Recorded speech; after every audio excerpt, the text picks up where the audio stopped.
آج اس قانون کے بعد وفاقی حکومت کیسے چلے گی وہ تو وقت بتائے گا، لیکن بڑا صاف نظر آتا ہے کہ اس قانون کے ہوتے ہوئے نہ وفاقی ادارے چل پائیں گے نہ وفاقی حکومت چل پائے گی۔ پھر یہ نام نہاد انتخابی اصلاحات کی بات ہوئی ہے، وہ تو ایک لمبا کھاتا ہے، لیکن یہ صرف الیکشن کی چوری کو سہولت دینے کے قوانین ہیں۔ اس کا الیکشن کے نظام کو بہتر بنانے سے کوئی تعلق نہیں ہے۔ یہ قوانین آئین سے متصادم ہیں۔ یہ ایک آئینی ادارے کی ذمہ داری پر، اس کے اختیار پر ڈاکہ ڈالنے کا طریقہ ہے کہ الیکشن کمیشن کو حکومت کے تابع کر دیا جائے۔ جس طرح نیب کو آرڈیننس بنا کر حکومت کے تابع کرنے کی کوشش کی گئی ہے، یہی کوشش یہاں پر بھی ہے کہ الیکشن کمیشن کی خود مختاری کو ختم کر کے اس کو حکومت کے تابع کر دیا جائے۔ اور یہ الیکٹرانک ووٹنگ مشینیں جو دنیا میں ناکام ہو چکی ہیں، سینکڑوں ارب پاکستان کے عوام کے خرچ کو، کہ عوام کا پیسہ خرچ کر کے الیکشن کے نظام کو متنازع بنا دیا جائے۔ آج پاکستان میں الیکشن کا نظام متنازع نہیں ہے، الیکشن کے انعقاد کا معاملہ جو ہے وہ متنازع ہے۔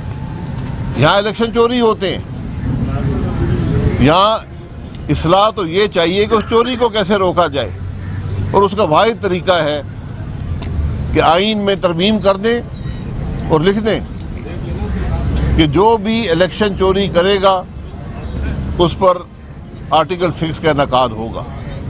الیکشن پاکستان کے الیکشن کو فری اینڈ فیئر کرنے کا یہ واحد طریقہ ہے، ورنہ وہی ہوگا جو الیکشن کمیشن کی ڈسکا کے الیکشن میں رپورٹ ہے، اس کو آپ پڑھ لیں کہ حکومت، پی ٹی آئی کی حکومت، اس کا وزیر اعظم، اس کے مشیر، اس کا وزیر اعلیٰ، اس کے وزیر، حکومت کے اہلکار، پولیس، یہ سب مل کر ایک سازش کر کے الیکشن چوری کر رہے ہیں۔ آپ ای وی ایم لگا لیں، جو مرضی دنیا کی چیز کر لیں، چوری تو چوری ہوگی، ای وی ایم سے تو ثبوت بھی سارا مٹ جائے گا۔ تو یہ معاملات ہیں آج ملک کے، کہ ہر معاملہ حکومت کا، قومی اسمبلی کے اسپیکر کا پارلیمان میں بدنیتی پر مبنی ہے۔ جمعے کو اسپیکر نے خط لکھا کہ ہم چاہتے ہیں کہ اتفاق رائے سے یہ بل پاس کیے جائیں۔ ہم نے اتوار کو خط دے دیا کہ بالکل یہی ملک کے مفاد میں ہے، اور ہم نے کہا کہ ایک کمیٹی بنی ہے جس کو باقی بل بھیج دیں، اور جو انتخابی اصلاحات کے نام نہاد بل ہیں، یہ پارلیمانی کمیٹی جو بنتی ہے انتخابی اصلاحات کے لیے، جو ماضی میں بھی یہی طریقہ رہا ہے، اس کو بھیج دیں۔ کوئی جواب اسپیکر کا نہیں آیا، یعنی جو اسپیکر خود خط لکھتا ہو اور 2 دن بعد اپنے خط کی نفی خود کر دے، کیا اس کو اسپیکر رہنے کا اختیار حاصل ہے؟ جب اسمبلی کے اندر بات بھی نہ ہو سکے تو وہ پارلیمان کا مقصد کیا ہے؟ پارلیمان کا مقصد عوام کے مسائل کی بات کرنا ہے، ملک کے معاملات کی بات کرنا ہے۔ ایک خرابی نظر آ رہی ہے، بات تو سن لیں، وہاں بات کرنے کا موقع بھی نہیں ہے۔ اور جو ووٹنگ ہوئی وہ بھی دھاندلی ہوئی، یعنی جس ووٹ سے ملک کے الیکشن کا نظام بدلا گیا، اس ووٹ میں بھی دھاندلی کی گئی۔ یہ آج ہماری پارلیمان کے حالات ہیں، اور وہاں پر ہم نے کل بھی کہا کہ 35 سال سے قومی اسمبلی کے اندر ایک الیکٹرانک ووٹنگ کا نظام لگا ہوا ہے، آج تک کوئی قومی اسمبلی کی ووٹ اس الیکٹرانک نظام سے نہیں ہو سکی۔ اگر 342 لوگوں کی ووٹ الیکٹرانک نظام سے نہیں ہو سکتی، اور کل بھی نہیں ہو سکی، تو پھر 23 کروڑ عوام کی ووٹیں کیسے یہ فرسودہ EVM کا نظام جو ہے یہ الیکشن کروائے گا. یہ سب الیکشن چوری کرنے کا منصوبہ ہے. باتیں اور بھی بہت سی ہیں. بہرحال باقی آپ کے سامنے جو دوسری سرکس ہے کہ ملک کے سابقہ چیف جسٹس پر الزام لگا ہے کہ وہ الیکشن کے معاملے میں مداخلت کر رہے تھے, وہ بیل کے معاملے میں ہائی کورٹ میں مداخلت کر رہے تھے. اس کا کوئی جواب ہے کسی کے پاس؟ کوئی کمیشن بنا ہے؟ کوئی سپریم جوڈیشل کاؤنسل نے دیکھا ہے؟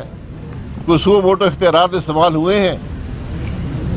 ہم ایک بلڈنگ گرانے پر سو موٹو اختیارات استعمال کر سکتے ہیں, لیکن جب ملک کا معاملہ آتا ہے, عوام کا معاملہ آتا ہے, جب الیکشن کی چوری کا معاملہ آتا ہے, جب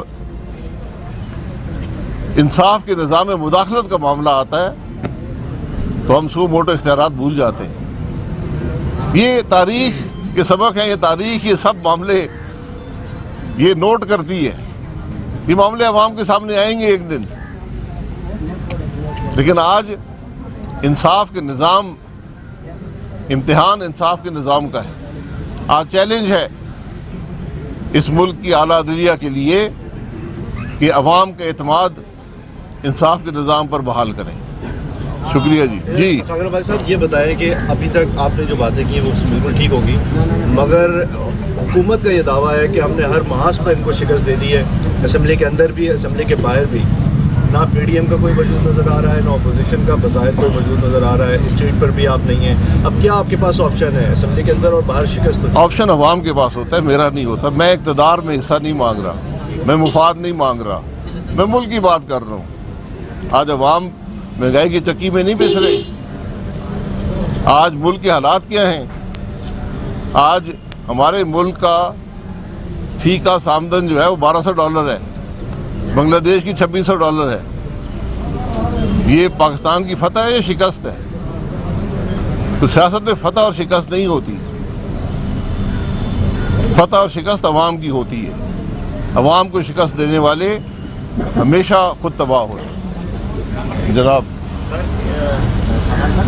پاکستان کے اندر جو الیکشن انتخابات کا جو معاملہ ہے وہ کافی متنازع بھی رہا ہے اور اس کے بعد کافی غلط بھی رہا ہے. 70 میں جس الیکشن کو متنازع بنایا گیا اس کے بعد پاکستان 2 ٹکڑوں میں تقسیم ہے. یہ پریکٹس کہا جاتا ہے کہ نتیجہ بھی جائے گا. آپ کس طرح دیکھتے ہیں پاکستان کو دوبارہ؟ دیکھیں بات یہ ہے کہ تاریخ کے سبق تو ہم بھول جاتے ہیں نا. 24 سال جب قائد اعظم نے پاکستان بنایا, اس کے 24 سال کے بعد پاکستان کی اکثریت اس ملک کو چھوڑ کر چلی گئی ایک الیکشن پر. آج اگر آپ الیکشن کے نظام کو جو متنازع ہے, جس کا عمل متنازع ہے, ہر الیکشن متنازع ہے, ہر الیکشن چوری کیا گیا, اس نظام کو آپ یہ نام نہاد اصلاحات کر کے مزید چوری کو سہولت دیں گے, مزید الیکشن کو متنازع بنائیں گے, تو کیا اس سے پاکستان کا فائدہ ہوگا یا نقصان ہوگا؟ سوال تو یہ ہے. سر وہ رانا شہیم صاحب کا جو ایفیڈیوٹ ہے, ظاہر ہے کہ اس میں یہ بات بتائی گئی کہ اثر انداز ہونے کی کوشش کی ثاقب نثار صاحب نے, اور یہ اپیل پینڈنگ ہے ابھی مریم صاحبہ کی اور دیگر لوگ.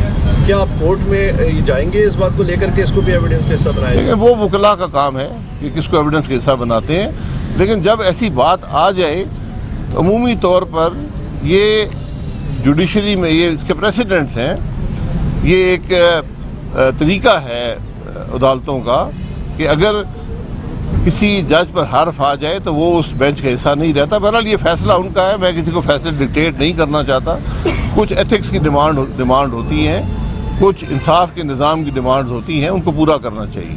ٹھیک ہے سر, اب جتنا جو کچھ ہو گیا ہے, یہ کل ہم نے بھی دیکھا, آپ لوگوں نے بھی پارلیمنٹ میں تھے, لیکن اب اپوزیشن جو گزشتہ 3-3.5 سال سے جس طرح چلی ہے, اب اس کا نیکسٹ اسٹیپ اسی طرح ہوگا یا کچھ مزید طاقتور ہوگا اور کچھ مزید فیصلے کروا پائیں گے اپنی اسٹرگل سے؟ دیکھیں اپوزیشن جو ہوتی ہے وہ ملک کے مسائل عوام کے سامنے رکھتی ہے, حکومت کی ناکامی عوام کے سامنے رکھتی ہے.